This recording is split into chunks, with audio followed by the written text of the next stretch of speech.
ओम शांति शांति शांति। विन्दन्तु नीते निपुणा यदि वास्तुवन्तो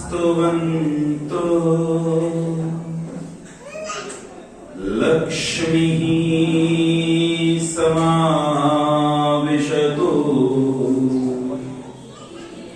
गच्छतु वा यथेष्टम्। अद्यैव मरणमस्तु युगान्तरे वा न्यायात् पथः प्रविचलन्ति पदं न धीरा।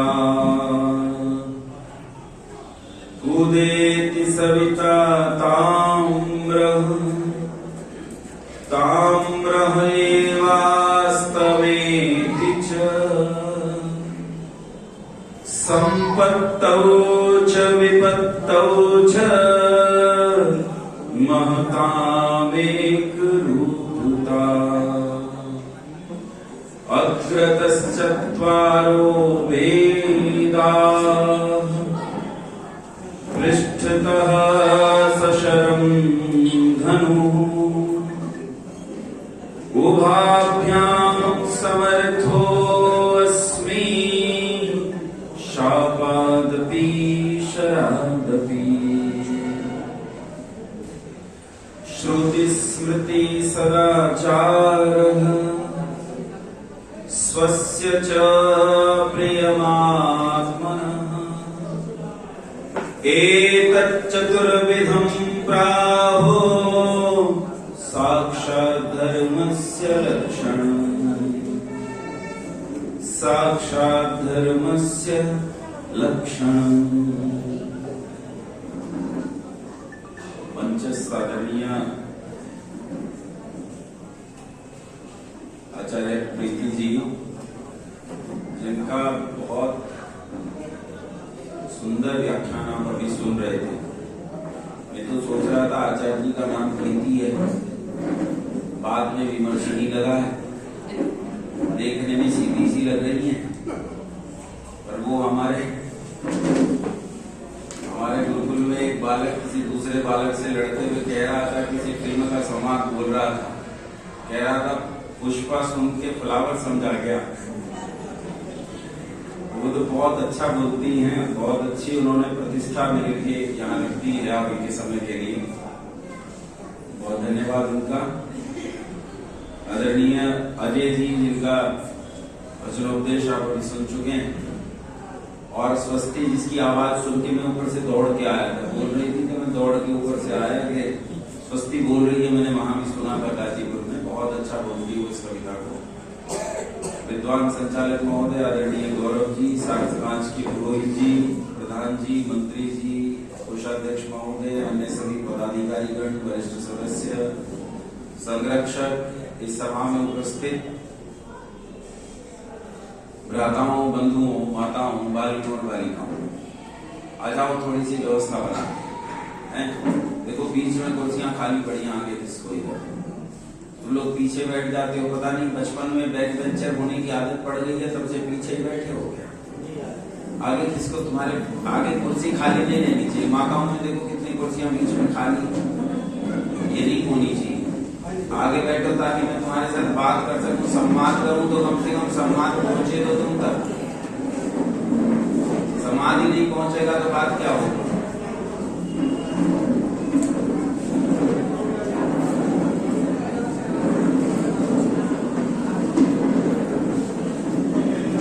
थोड़ा सा समय लगेगा, लेकिन बात अच्छे से कर पाएंगे।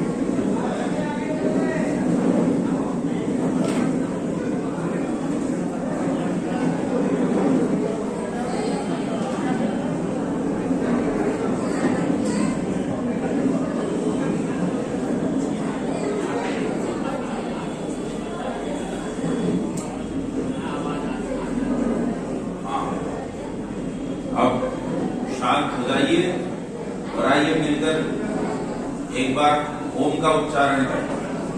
मेरे साथ में कमर गर्दन से सीधे करिए, मेरे साथ ओम का उच्चारण कीजिए। बोलेंगे नहीं, आपस में बात नहीं करेंगे, खड़े नहीं रहेंगे।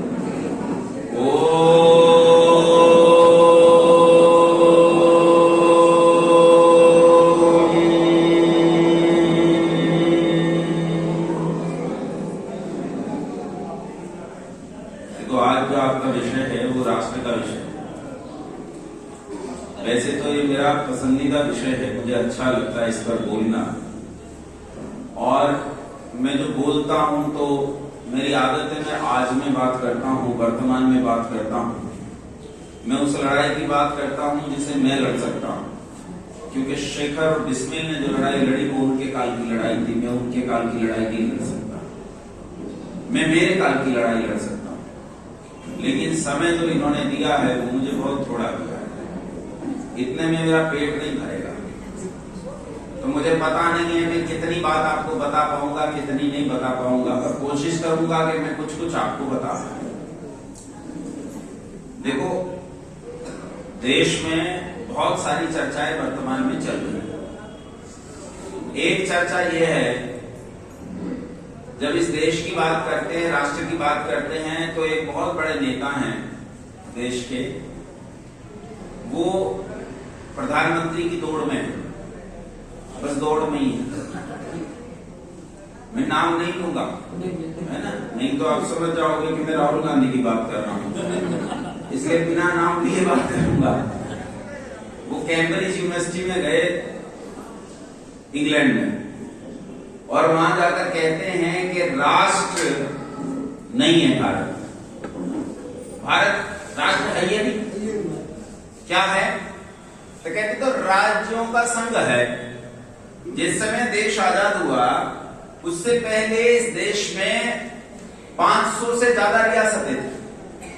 उन रियासतों में से कुछ प्रमुख रियासतों ने आपस में मिलकर साझा जीवन जीने की परिकल्पना पर विचार किया, और तब वो आपस में संगठित हुई। ये जो संगठित हुई इसे संघ कहा गया, इसीलिए भारत का नाम है the Republic union of India. ये राष्ट्र है या नहीं? ये तो संघ है, यूनियन है, राज्यों का आपस में जुड़कर बना समुदाय है। ये तो एक संघ मात्र है, इससे ज्यादा कुछ नहीं। भारत राष्ट्र है ही नहीं। वहां एक IPS अधिकारी थे, अच्छे पढ़े लिखे थे, मैं तो प्रणाम करता हूं। वो खड़े हो गए और खड़े होकर बोले कि काहे कह रहे हैं कि भारत राष्ट्र नहीं। आप अब की बात करते हैं जब मुसलमानों और ईसाइयों की इतनी लंबी गुलामी बीत गई, आप तब की बात क्यों नहीं करते जब यह भारत अपने वास्तविक स्वरूप में भारत था? तब क्या यह राष्ट्र नहीं था? तो नेताजी ने कहा नहीं था, तब भी ये भारत राष्ट्र नहीं था। तब क्या था? कहा ये टुकड़े टुकड़े गणराज्यों का संघ था, और तब तो संघ भी नहीं था, अलग अलग गणराज्य थे, उनके अलग अलग राजा थे, उनके अलग अलग संविधान थे, वो अलग अलग अपना प्रबंधन, अपनी व्यवस्थाएं देखते थे, एक दूसरे के साथ लड़ते थे, एक दूसरे पर चढ़ाई करते थे, हमला करते थे। ना तब राष्ट्र था ना अब राष्ट्र। मैं तो सुन के एकदम अचरज में आ गया कि नेताजी कितनी जानकारी रखते हैं, कितने विद्वान आदमी। इतनी उम्र मेरी बीत गई, अब आकर पता चला कि भारत एक राष्ट्र नहीं है। तो फिर क्या है भाई? तो फिर क्या है? संघ तो किसी का भी हो जाता है, संघ तो भैया नेटो भी, संघ तो तुम्हारे सार्क देशों का भी है। क्या वही वैसा ही संघ भारत भी है? अच्छा, जब राष्ट्र की बात करते हैं तो दो प्रकार की विचारधाराएं हमारे सामने आती है, एक दक्षिणपंथी विचारधारा और एक वामपंथी विचारधारा। वामपंथी विचारधारा की बात तो मैंने तुम्हें बता दी, अब दक्षिणपंथी विचारधारा की बात सुनो। दक्षिणपंथी विचारधारा का नेता जो इस देश में सबसे लोकप्रिय है इस समय, यहां तक कि मैं भी वोटर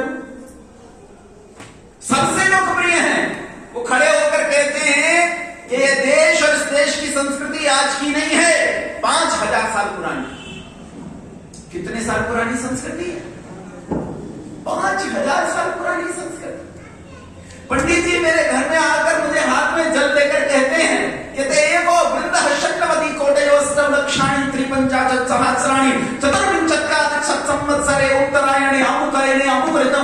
पक्षे अमुक दिवसे अमुक तिथौ जम्बूद्वीपे भरतखण्डे अमुक प्रान्तस्य अमुक जनपदस्य अमुक स्थले अयन देवयज्ञः क्रियते. Even then he is calling. The nation is just 5,000 years old. ये केवल 5,000 साल पुराना देश है. संकल्प पाठ कहता है एको पिंडः षण्णवति कोटयो 1,96 करोड़ 8,53,124 साल. नेताजी कहते हैं 5,000 साल पुराना देश. सिंधु घाटी की सभ्यता मैंने पढ़ना शुरू किया तो मैं छोटा था. ये स्वस्ति बच्ची है इसके जितना जब मैं था तो वहां पढ़ाते थे कि 2,500 साल पुरानी सिंधु घाटी की सभ्यता. फिर बात बदल गई, कहने लगे 3,500 साल की सभ्यता है. फिर बात बदल गई, कहने लगे 5,000 साल की सभ्यता है. अभी राखी गढ़ी की सभ्यता के अवशेष मिले. ये मैं नहीं बोल रहा हूं, आर्कियोलॉजिस्ट बोल रहे हैं, दुनिया के पुरातत्वविद बोल रहे हैं. वो कह रहे हैं कि भारत में जो सिंधु घाटी की सभ्यता है उसके जो वर्तमान अवशेष जो लेटेस्ट है वो 8,500 साल पुराने, यानी सिंधु घाटी की सभ्यता 8,500 साल पुरानी है. नेताजी कहते हैं देश कितना पुराना है. बेड़ा तुम्हारा गर्क होगा कि मेरा मुझे पता है कि पूरे देश का होगा. हम कहते हैं ये राष्ट्र नहीं है, राज्यों का संघ है. मैंने सुबह तुमसे एक बात कही कि एक आदमी को सवाल करना चाहिए. जो सवाल करता है उसके पास तर्क होता है, जो तर्क रखता है बुद्धि रखता है, जो बुद्धिमान होता है वो तथ्यों तक पहुंच जाता है.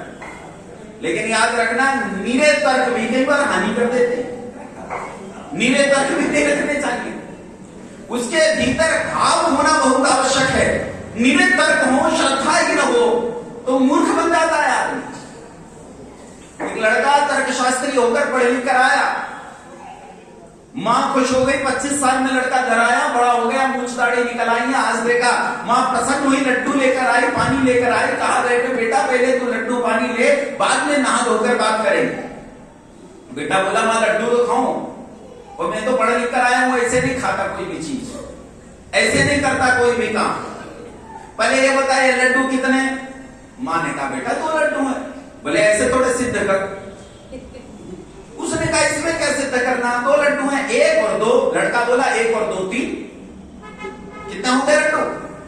3 हो. मां बोली पागल है तू, अरे 2 लड्डू रखे 3 कैसे हो गए? बोले देख लेना, सिद्ध कर तू.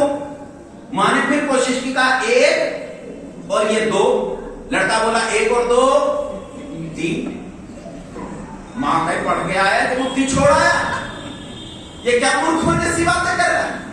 पिता दूर खड़े देख रहे थे, वो पास आए और आकर बोले रे क्या कह रही है बाबली, लड्डू तो 3 ही है. मां बोली पूरा खानदान पागल है, लड्डू तो 2 रखे हैं, ये दोनों 3 कह रहे हैं, लड्डू 3 कैसे?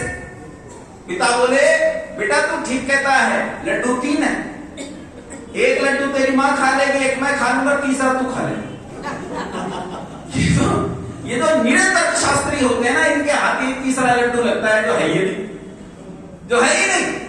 यही तीसरा लड्डू लगता है जिन्होंने भाव और श्रद्धा को तिलांजलि दे दी. जिनके भीतर भाव और श्रद्धाएं नहीं है वो स्वस्ति की कविता में सिद्धांत ढूंढते हैं. वो अरे इसने ऐसा कैसे कह दिया, हिंदू का है कह दिया, ये काय कह दिया, वो काय कह दिया, ऐसी क्यों कह दिया. वो निरंतर शास्त्री व सिद्धांत के खोखले विमर्श में ही जीवन नष्ट कर देते हैं. उन्हें कभी भी वास्तविक तथ्य मिलने पाता नहीं. राष्ट्र क्या है बंधुओं, ये आज के समय में एक बड़ी जटिल समस्या है. पूरे देश में इस समय एक भयानक तूफान उठा हुआ है राष्ट्रवाद. मुझे एक व्यक्ति मिले, मैंने कहा भैया आप कौन हो? बोले जी मैं राष्ट्रवादी. ये मंचीय चर्चा है. एक व्यक्ति ने मुझसे कहा कि आप दक्षिण पंथ और वामपंथ की बात मत कीजिए. मैंने कहा क्यों? बोले बस आप वामपंथ की और राष्ट्रवाद की बात कीजिए. अब दक्षिण पंथ वर्सेस वामपंथ नहीं रहा है, अब वामपंथ वर्सेस राष्ट्रवाद हो गया है. मैंने कहा ठीक है भैया, आज से राष्ट्रवाद जिंदाबाद, बाकी चीजें गई भाड़ में, पर पहले मुझे ये बता राष्ट्र किसे कहते हैं. तो बोला ये तो नहीं पता, ये तो नहीं पता. अच्छा सोचो, तुमसे पूछता हूं, तुम्हारे बीच में प्रश्न उछालता हूं। सुबह कहा था जीवन में सबसे मूल्यवान वस्तु क्या है? प्रश्न। जिसके पास प्रश्न नहीं वो क्या है? वो तुम हिसाब लगाते रहना। जिसके पास प्रश्न है वही मनुष्य है, वरना गधे के पास प्रश्न नहीं होता। इसीलिए तुम्हें प्रश्न दे रहा हूं। प्रश्न ये है कि राष्ट्र क्या है? राष्ट्र और देश एक ही वस्तु है कि अलग अलग हैं? क्या देश राष्ट्र का पर्यायवाची है, या देश राष्ट्र का घटक है, या राष्ट्र देश का घटक है? क्या है? क्या इनमें संबंध है? और विचार करो और तब सोचो कि हमें यही पता नहीं है कि राष्ट्र किसे कहते हैं, और हम ये कहते हैं हम राष्ट्रवादी हैं। क्या खाक राष्ट्रवादी होगा जब तुझे यही पता नहीं कि राष्ट्र किसे कहते हैं? बंधुओं, पढ़ते लिखते सब हैं, वही पुस्तकें हैं, वही कलम है, लेकिन पढ़ना लिखना अलग होता है। स्वामी दयानंद सरस्वती जब पढ़ लिख कर चले गए तो उन्होंने पाखंड का खंडन करते हुए इस देश में जब वैदिक धर्म की दुंदुभी बजा दी, तो यही पताका लिए हुए वो एक दिन वापस मथुरा पहुंचे, और मथुरा के किसी चौक चौराहे पर जब उन्होंने पाखंडों का भयंकर खंडन कर रखा था, तो उन्हीं का एक मित्र जो उनके साथ पढ़ता था, युगल किशोर शायद नाम था, वो वहां आ गया। उसने सुना और सुनकर कहा कि दयानंद, मैं वहीं उसी माँ की कोख से पैदा हुआ, जिस माँ की कोख से तू पैदा हुआ है, उसी गुरुकुल से। मैं तुझे शास्त्रार्थ की चुनौती देता हूं, तो झूठ बोल रहा है। उसने कहा भैया यहां तो दाल नहीं चलेगी। थोड़ी देर कोशिश की, लेकिन वो ज्यादा कोशिश कर नहीं पाए। दयानंद के सामने पराजित होकर वहां से भागे। बोले तेरा इलाज अभी करवाता हूं, तू भूल गया तू मथुरा में है, तू भूल गया कि गुरु ब्रजानंद यहीं है। दौड़कर ब्रजानंद के पास गया कि आज इसे मार लगवाता हूं, और ब्रजानंद जी से जाकर कहा क्या आपने सांप को दूध पिलाया? बोले क्या हुआ? कहा उसने उस चौराहे पर हिंदू धर्म की धज्जियां उड़ा रखी, ऐसे ऐसे चीजों का खंडन कर रहा है, माला तिलक छाप सबको उड़ा दिया, बर्बाद कर दिया है सबको। तब ब्रजानंद जी ने कहा पाचक से, अरे पाचक आज युगल किशोर के लिए अच्छी सी खीर बना। बोले खीर कहाँ है? बोले तूने वो सूचना दी है बेटा जिसे सुनने के लिए मेरे कान तरस गए। मैं सुनना चाहता कि दयानंद की ये छाप मेरे कान में पड़े। युगल किशोर बोला हमें आपने ये बात क्यों नहीं पढ़ाई जो दयानंद को पढ़ाई? बोले पढ़ाई तो बेटा सबको थी, पढ़ाई तो तुझे भी थी, पढ़ाई तो उन्हें भी थी, उसने ले ली तुमने नहीं ली। तो मैं तुमसे ये कहता हूं, इसी देश में रहते हैं लोग, इसी देश में ये कन्याएं भी रहती हैं जो पढ़ती हैं, इसी देश में वो भी रहते हैं जो कहते हैं स्त्रियों को गायत्री मंत्र पढ़ने का अधिकार नहीं। इसी देश में वो भी रहते हैं जो कहते हैं स्त्री शूद्रो नधीयता, स्त्री और शूद्र को वेद पाठ और सुनने का अधिकार नहीं। मैं इस थोड़े से समय में शायद तुम्हें छोटी सी परिभाषा ही बता पाऊंगा, इससे ज्यादा कुछ नहीं। देखो आचार्य चाणक्य ने आज से 2300 साल पहले राजनीति का एक बहुत मोटा ग्रंथ लिखा, और ग्रंथ का नाम रखा कमाल की बात। ग्रंथ राजनीति का है और नाम अर्थशास्त्र है। नाम क्या है? अर्थशास्त्र। जबकि ग्रंथ कौन से विषय का है? फाइनेंस का नहीं है, ये धन का नहीं है, लेकिन राजनीति के शास्त्र का नाम रखा अर्थशास्त्र। इसी अर्थशास्त्र में उन्होंने राज्य के 7 अंग बताए। पता नहीं ये बात कोई प्रधानमंत्री पद के दावेदार महोदय तक पहुंचाएगा कि नहीं पहुंचाएगा, नहीं। आचार्य चाणक्य ने राज्य के 7 अंग बताए। पहला राजा, दूसरा अमात्य, तीसरा जनपद, चौथा दुर्ग, पांचवा कोष, छठा दंड, सातवां मित्र। ये राज्य के 7 अंग है। इन्हीं 7 अंगों में जो जनपद है, इस जनपद को राष्ट्र के अंतर्गत व्याख्यायित किया जा सकता है। राष्ट्र किसे कहते हैं? ध्यान से सुनो। राष्ट्र 4 घटकों से मिलकर बनता है। कितने घटकों से मिलकर बनता है? ये देखो पीछे माताएं बिल्कुल ध्यान नहीं दे रही, इनका ध्यान उधर है कि लड्डू किस समय बटेंगे। मेरी ओर ध्यान दो, मेरी बात सुनो मेरी बात सुननी पड़ेगी, है? यहां ध्यान से सुनो। 4 घटक होते राष्ट्र के। कितने हैं? बोलो मुंह से, कितने हैं? 4 घटक होते हैं। पहला घटक है जमीन। अगर किसी के पास जमीन ना हो तो क्या वो राष्ट्र हो सकता है? बोलो, नहीं हो सकता। राष्ट्र को राष्ट्र होने के लिए पहले जिस घटक की जरूरत है वो घटक क्या है? जमीन। जमीन ही नहीं होगी तो राष्ट्र कहां से होगा? उदाहरण है, सेकेंड वर्ल्ड वॉर में ईसाइयों ने यहूदियों को पूरी तरह बर्बाद कर दिया। यहूदियों के पास संसार भर में कोई जमीन नहीं बची, और जब जमीन नहीं बची तो यहूदियों का पूरी दुनिया में कोई देश नहीं था। बाद में यहूदियों के कुछ व्यापारियों ने अमेरिका में जाकर अपने बहुत बड़े व्यापार खड़े कर लिए, इतने बड़े व्यापार खड़े कर लिए कि दुनिया के सबसे बड़े व्यापारी बन गए। तब उन्होंने आर्थिक जंग लड़कर फिलिस्तीन की उतनी जमीन पर किसी तरह कब्जा किया, और बाद में अपना छात्र धर्म का इस्तेमाल करते हुए वहां बल और डंडा और तलवार के बल पर भी उस जमीन को कब्जा किया। और आज वहां जब उनके पास जमीन आ गई तो यहूदियों का एक राष्ट्र बन गया, और राष्ट्र का नाम क्या है? इजराइल। समझ में आया? राष्ट्र का पहला सबसे पहली जरूरत राष्ट्र के पास क्या होनी चाहिए? जमीन, भूमि। और सुनो, इसी भूमि को, इसी जमीन को संस्कृत भाषा में देश कहते हैं। इसे क्या कहते हैं? देश। देश तो इतनी सी जगह भी हो सकती है, पिन पॉइंट जगह। उपासना आदि में कहते हैं कि शरीर के किसी एक देश में मन को टिकाकर, तो शरीर का भी देश हो सकता है। तो देश छोटा भी हो सकता है और बड़ा भी हो सकता है। देश इतना भी हो सकता है जितना नेपाल है, और देश इतना भी हो सकता है जितना ऑस्ट्रेलिया है। ऑस्ट्रेलिया बहुत बड़ा है, नेपाल के पास उतनी लैंड नहीं है जितनी ऑस्ट्रेलिया के पास है। भारत के पास भी उतनी जमीन नहीं है जितनी ऑस्ट्रेलिया। ऑस्ट्रेलिया भारत से 5 गुना। आप सोचो नेपाल से कितना बड़ा है। तो जमीन थोड़ी भी हो सकती है, जमीन ज्यादा भी, लेकिन राष्ट्र के लिए सबसे जरूरी, पहली आवश्यक शर्त वो क्या होना चाहिए? उसके पास जमीन। दूसरी बात, जमीन तो हो लेकिन जमीन पर रहने वाले लोग न हो, तब भी ये राष्ट्र हो ही नहीं सकता। राष्ट्र तो तब होगा ना जब उस जमीन पर लोग भी रहते हो। लोगों का रहना जरूरी। उत्तरी ध्रुव और दक्षिणी ध्रुव, पृथ्वी के 2 किनारे, इन किनारों पर जमीन तो बहुत पड़ी है, लेकिन उस जमीन पर लोग नहीं रहते। लोग नहीं रहते तो इसीलिए वहां कोई राष्ट्र। चांद पर जमीन तो है लेकिन लोग नहीं है, तो वहां कोई राष्ट्र नहीं है। बात समझ में आ रही है? आ रही है? यूं मुंडी गर्दन हिलाओ। मुझे पता लगे मैं जिंदा लोगों के साथ बात कर रहा हूं, तुम रेस्पॉन्ड कर रहे हो। रेस्पॉन्ड ही नहीं करोगे तो ऐसा लगेगा कुर्सियों को सुना रहा हूं। कुर्सी भी नहीं हिलती, तुम भी नहीं हिलते। पहला घटक जमीन, दूसरा घटक जमीन पर रहने वाले, इन दोनों के बिना राष्ट्र नहीं बन सकता। तीसरा घटक जो बहुत जरूरी है वो है इन लोगों का इस जमीन पर मालिकाना हक। इन लोगों का इस जमीन पर स्वामित्व, मालिकाना हक। अगर ये तीसरी चीज ना हो तो भी राष्ट्र नहीं बनेगा। ये भी जरूरी। आज से 100 साल पहले भारत में लोग थे, जमीन थी, लेकिन उन लोगों का जमीन पे मालिकाना हक किनका था? बोलो किनका था? दूसरे वालों से डरते हो क्या? हैं? अब मैं ऊपर से आया, मैंने सोचा यहाँ तो सब भली भली बातें होंगी, दर्शन की बातें होंगी, यहाँ तो दर्शन पढ़ाना पड़ेगा। मैं नीचे आया तो इधर से स्वस्ति ने जो है फायर खोल रखा था, तो मुझे हिम्मत मिल गई, तो मैं भी कर सकता हूँ।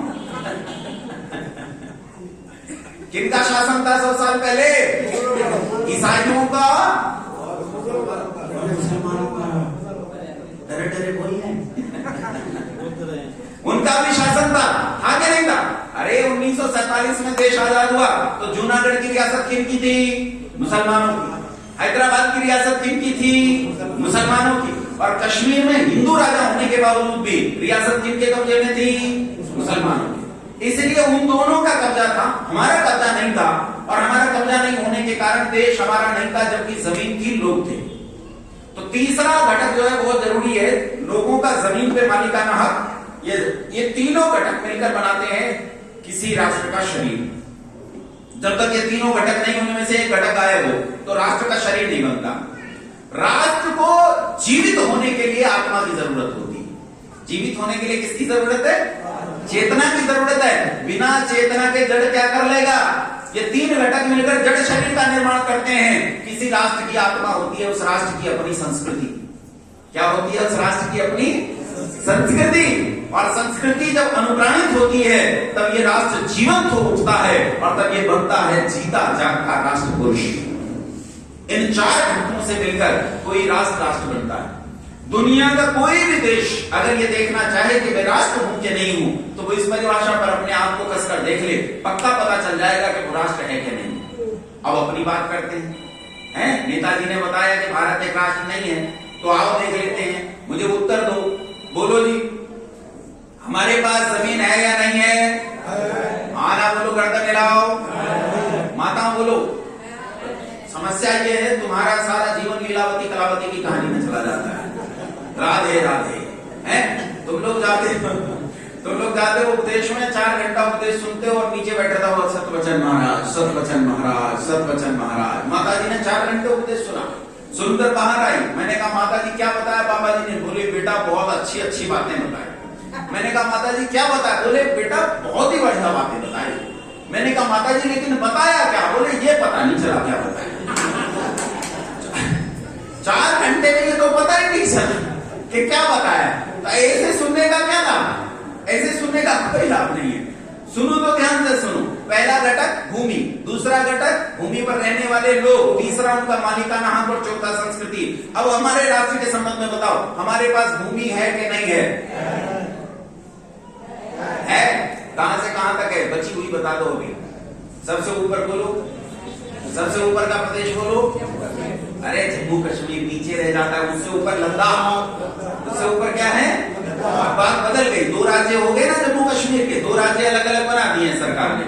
तो सबसे ऊपर लद्दाख और सबसे नीचे कन्याकुमारी और उसका आखिरी बिंदु पड़ता है जिसे कहते हैं इंदिरा पॉइंट। लद्दाख से लेकर इंदिरा पॉइंट और गुजरात का आखिरी क्षेत्र जहां पाकिस्तान का जिला आ जाता है, अटक, है ना? अटक हमारे पास नहीं, अटक पाकिस्तान के पास है। वहां से शुरू करें, उसे बोलते हैं कच्छ का रण, कच्छ के रण से शुरू करें और इधर अरुणाचल प्रदेश का जो आखिरी छोर पड़ता है वहां तक कच्छा।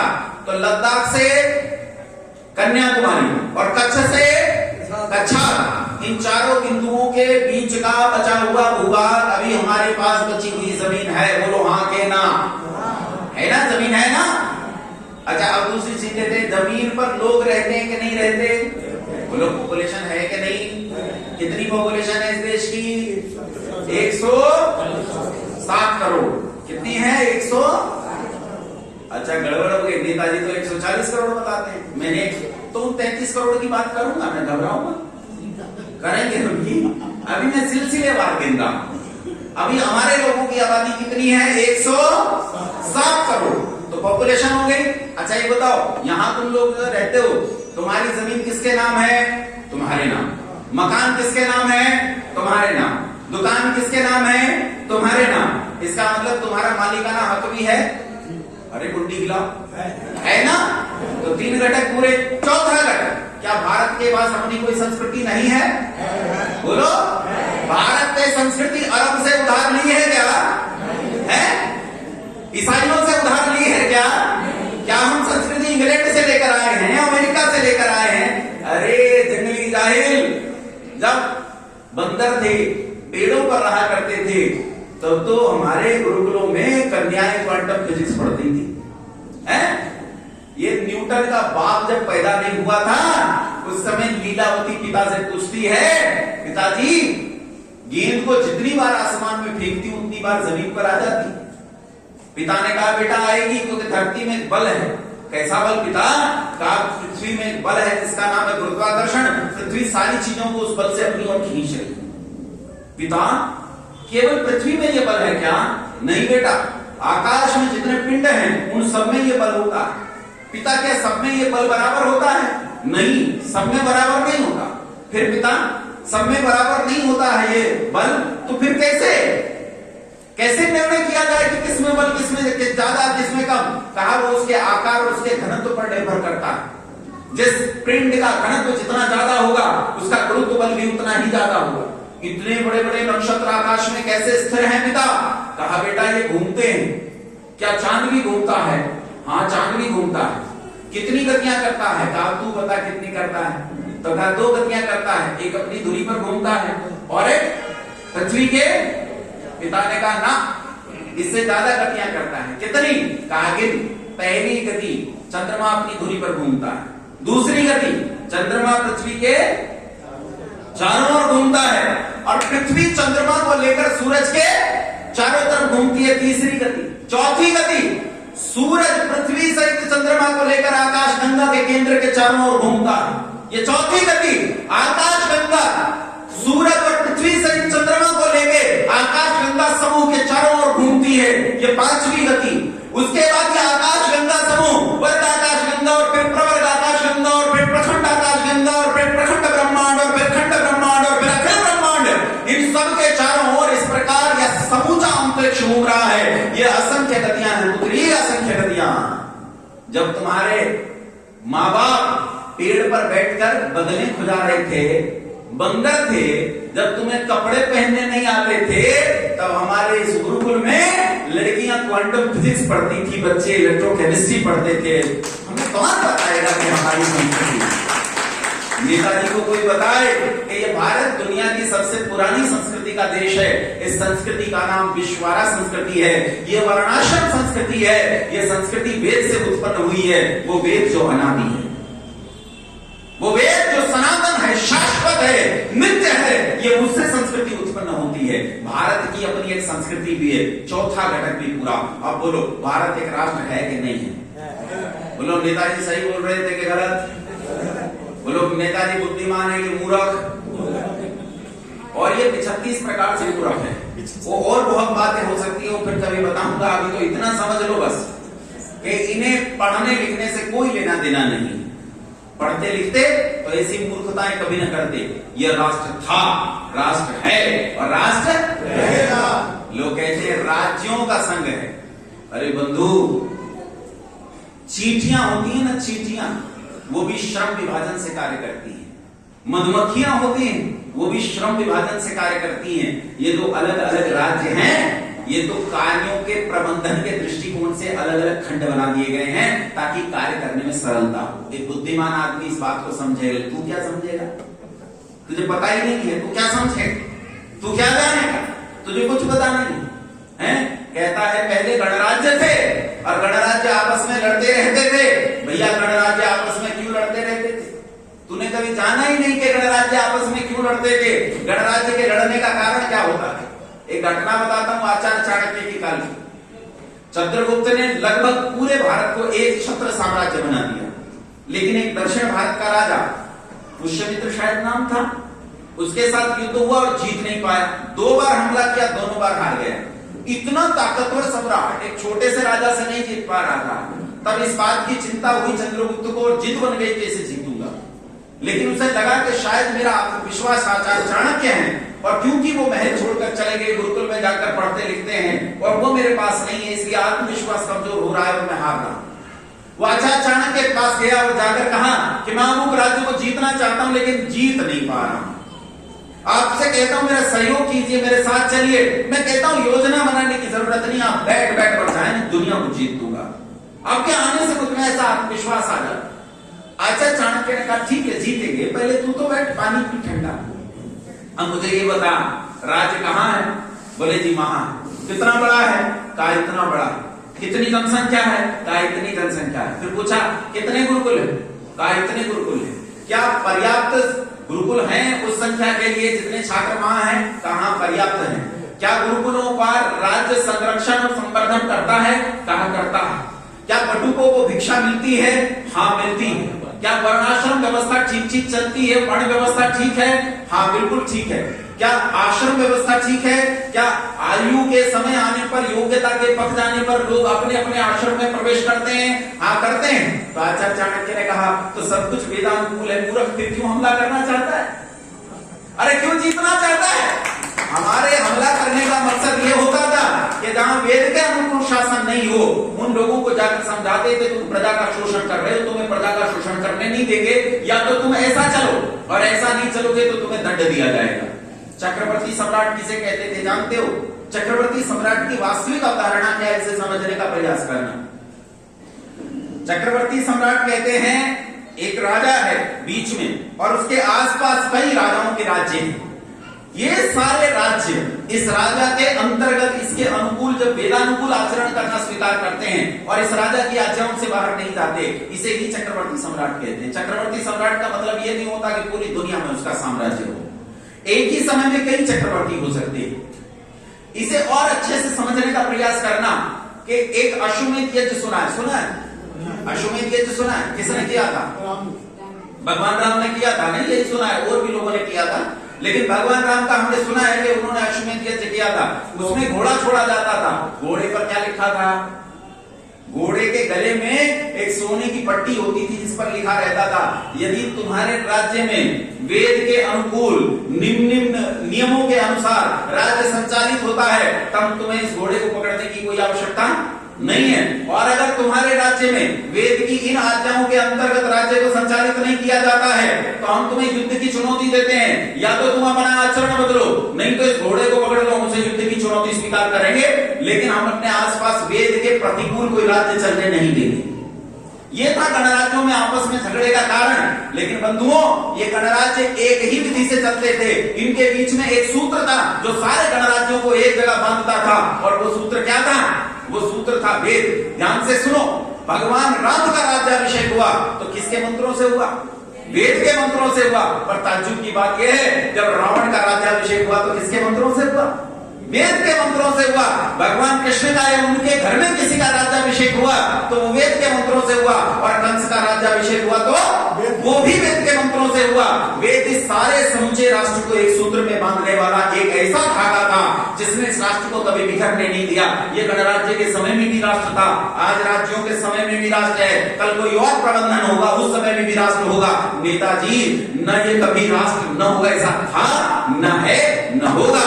इस राष्ट्र की अक्षुण्णता, इस राष्ट्र की अखंडता पहले भी थी, आज भी, और आगे भी रखने का हम प्रयास करेंगे। बोलो करना चाहिए क्या नहीं? बोलो करना चाहिए क्या नहीं? दिया गया समय तो समाप्त हो गया।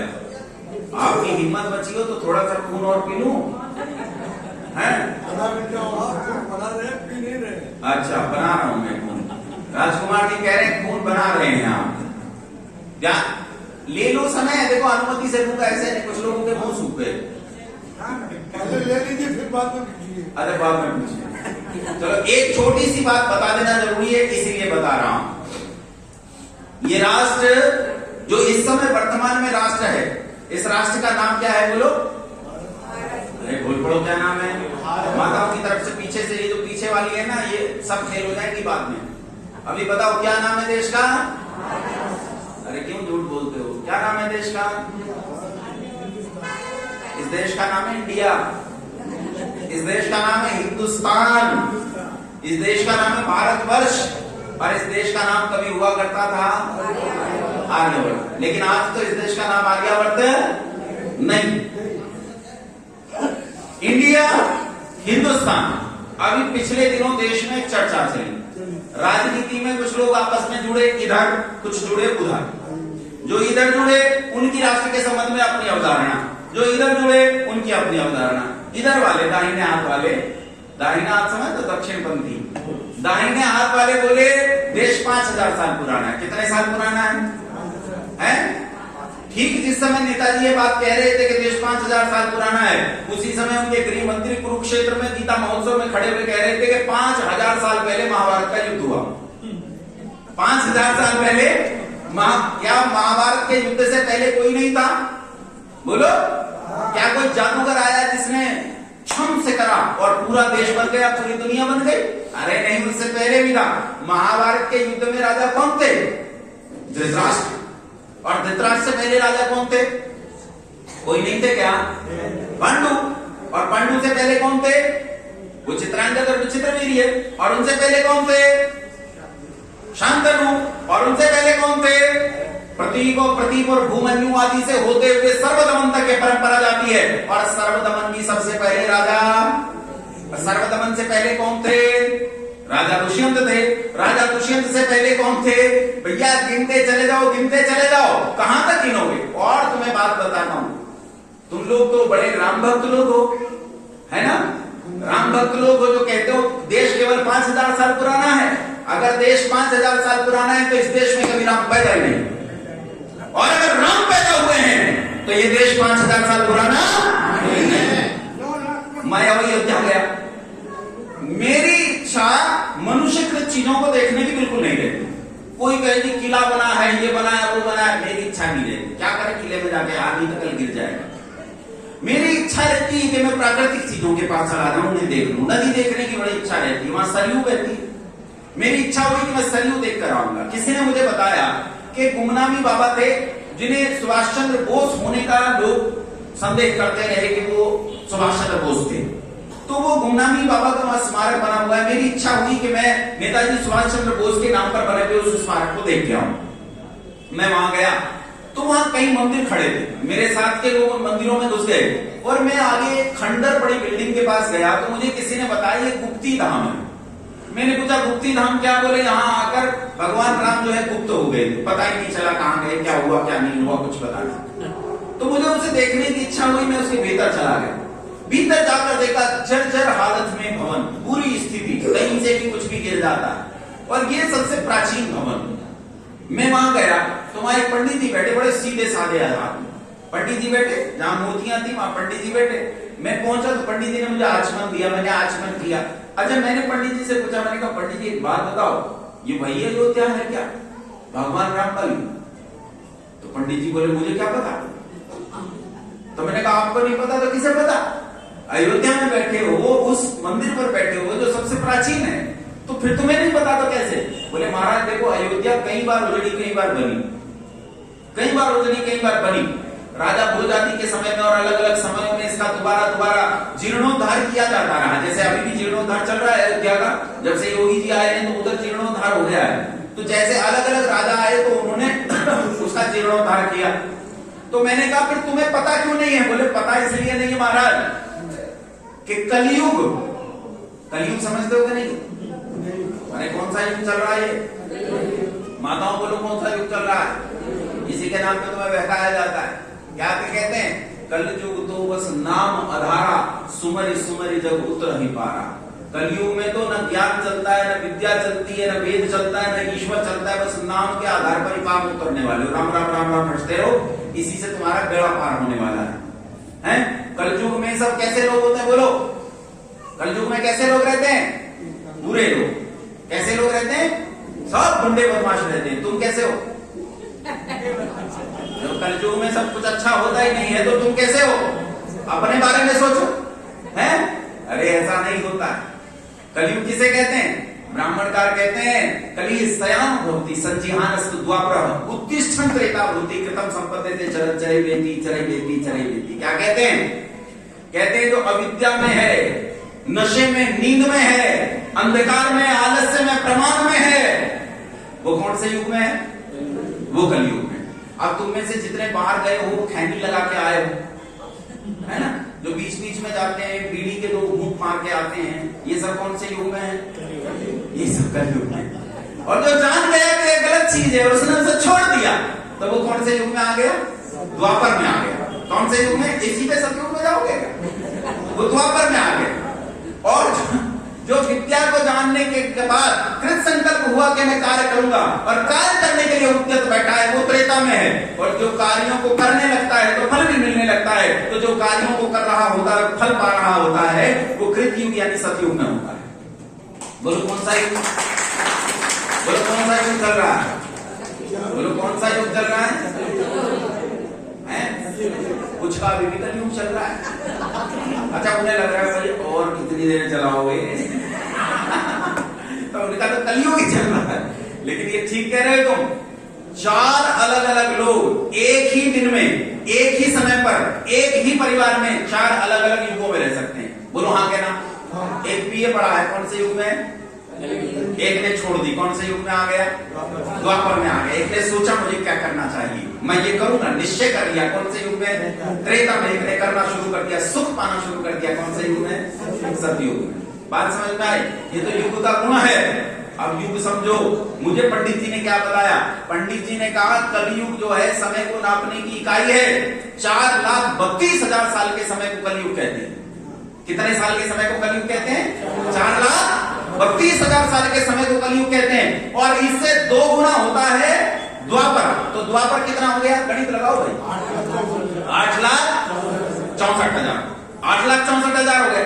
अगर राम जी कलयुग के बिल्कुल अंत में पैदा हुए हो और मैं उसके सतयुग त्रेता के बिल्कुल अंत में पैदा हुए हो और मैं कलयुग के एकदम शुरू में पैदा हुआ, तो भी बीच में द्वापर गुजर गया। अरे बोल पढ़ो, गुजर गया तो कितने साल बीत गए? अरे 10-12 लाख साल बीत गए कि नहीं बीत गए? बीत गए। और देश कितना पुराना है? और फिर कहता जय श्री राम। क्या था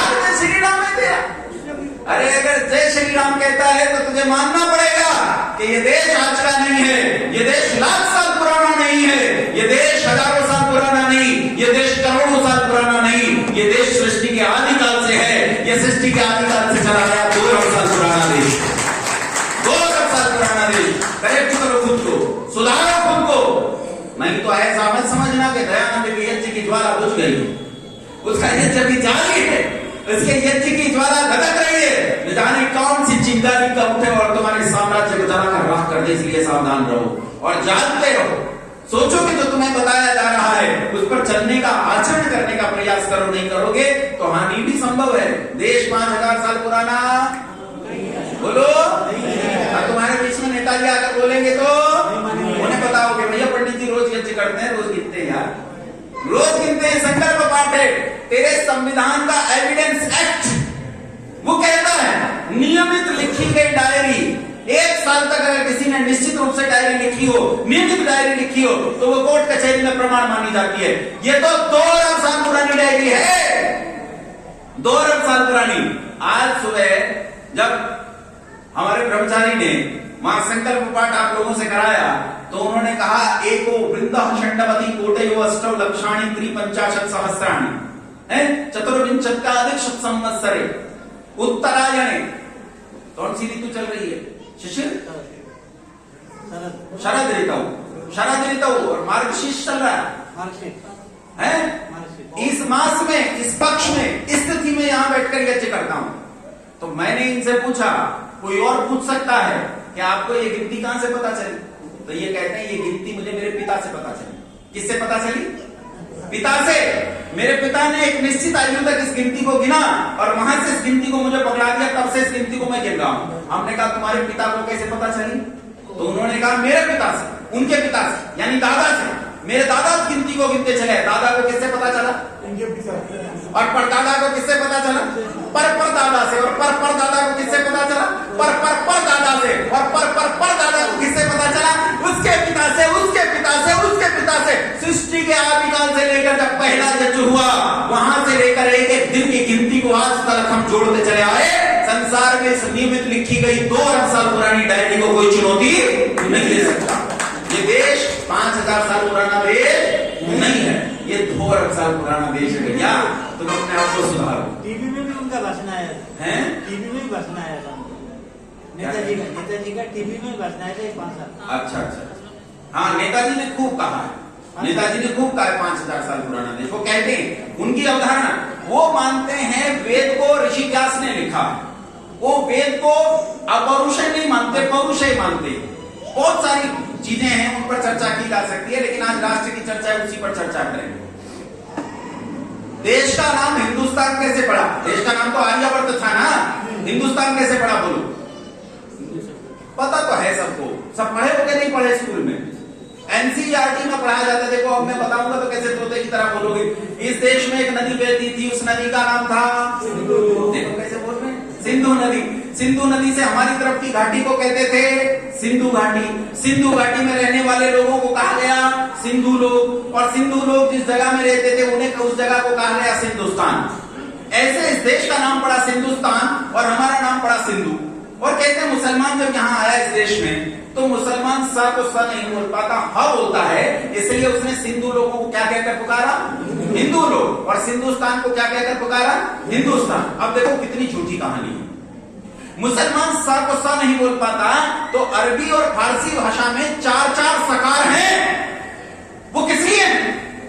अगर वो सा को सा नहीं बोल पाता तो फिर वो इस्लाम को इहलाम क्यों नहीं बोलता? अगर सा को हा बोलता है तो मोहम्मद साहब को मोहम्मद हा क्यों नहीं बोलता? वो आयशा बेगम को आलिहा बेगम क्यों नहीं बोलता? वो सीरिया को हीरिया क्यों नहीं बोलता? आज भी पाकिस्तान में सिंधु नदी बहती है, वो सिंधु नदी आज तक हिंदू नदी नहीं हुई। आज भी पाकिस्तान में सिंध प्रांत है, वो आज तक सिंध प्रांत है, वो हिंद प्रांत नहीं हुआ। केवल हमारे देश का नाम हिंदुस्तान हुआ। बोलो कहानी सच्ची थी कि झूठी? एक नंबर की झूठी कहानी। ऐसे नहीं पड़ा इस देश का नाम हिंदुस्तान। इस देश का नाम हिंदुस्तान उनकी तुम्हें दी गई गाली के द्वारा पड़ा। इसमें मैं ज्यादा नहीं जाऊंगा, नहीं तो आपको ज्यादा परेशानी हो जाएगी। इसमें ज्यादा अग्नि तो ये पटाखा ज्यादा मोटा हो जाएगा। वो नहीं कर रहा हूं, लेकिन फिर भी आपको एक काम कह रहा हूं, आजकल किताब की जरूरत नहीं है, आपके पास एंड्रॉइड फोन है, इस एंड्रॉइड फोन में एक एप्लीकेशन चलता है विकिपीडिया। विकिपीडिया पर जाओ और सर्च करना what is the meaning of Hindu in Arabi and फारसी डिक्शंस।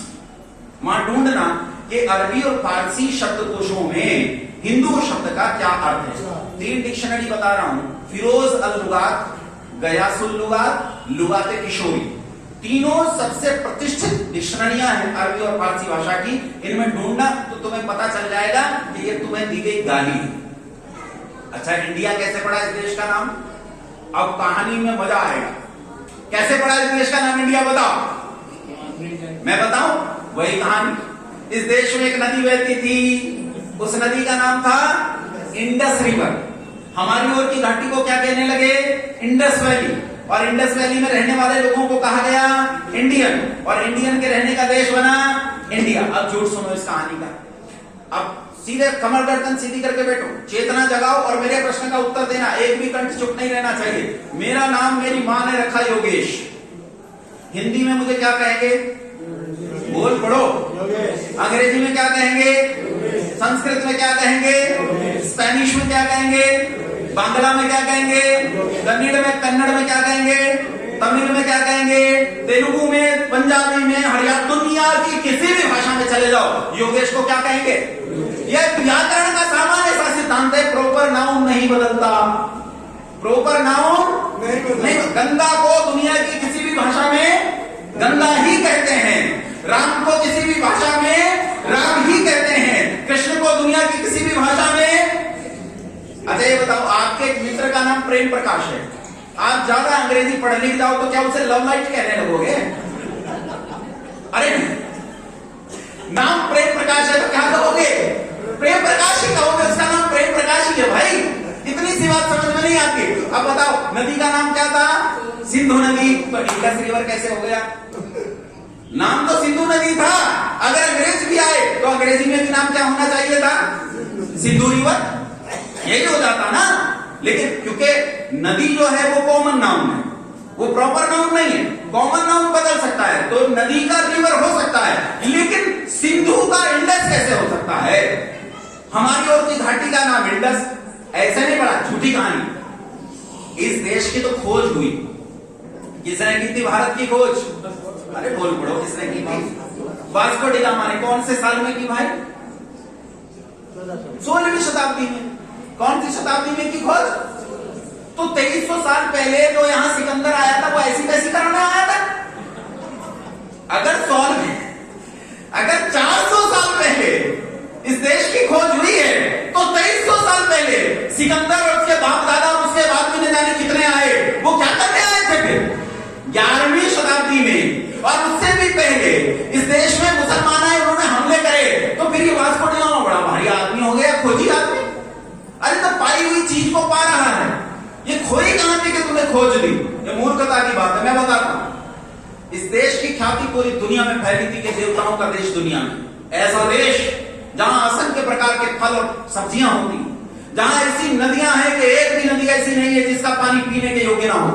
चारों ओर सुख ही सुख है, समृद्धि समृद्धि है। इतना आनंद है कि हजारों साल लुटने के बाद भी वो देश सोने की चिड़िया कहलाता है। इतनी संपत्ति। और जब ये ख्याति मलेच्छों के देशों में पहुंची तो वास्को डी गामा ने बचपन में इस बात को सुना अपनी दादी नानी से, इन कहानियों को सुनते हुए बड़ा हुआ, मन में सपना लेकर कि एक दिन मैं देवताओं के देश जाऊंगा। बड़ा होकर नाविक बना और नाव लेकर निकल पड़ा इस देश को ढूंढने के लिए।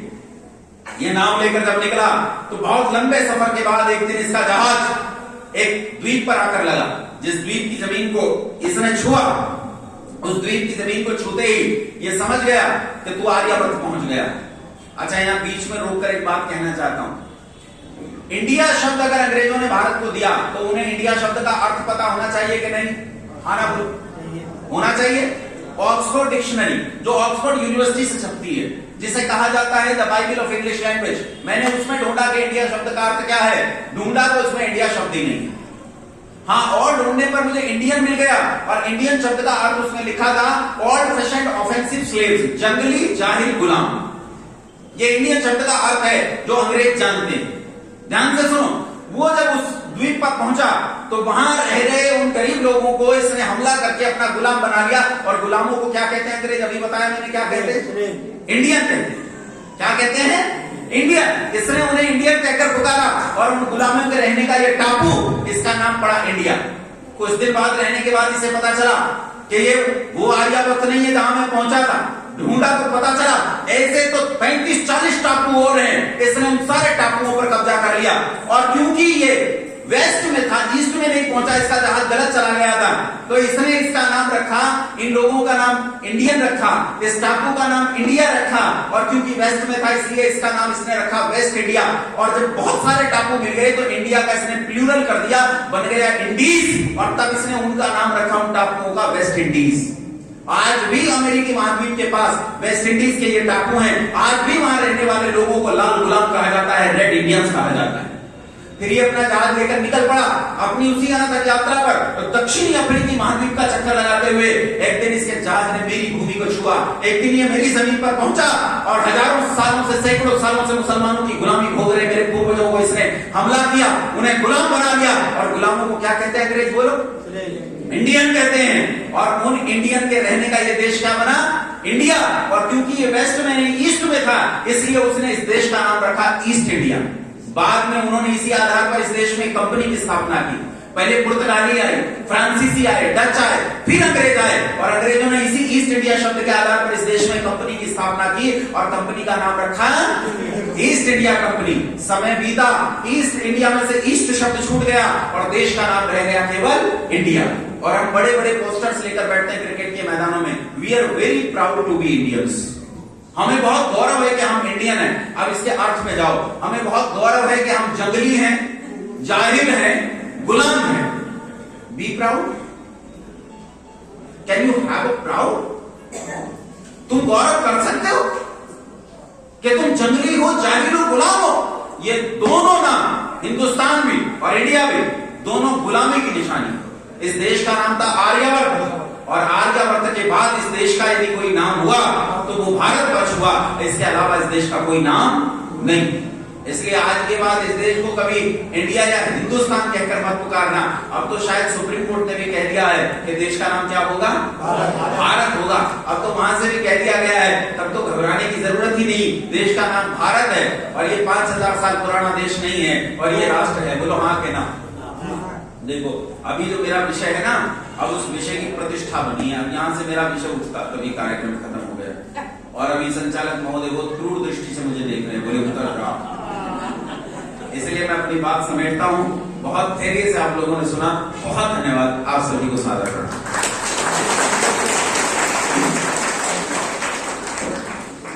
भारतवर्ष में पहुंचे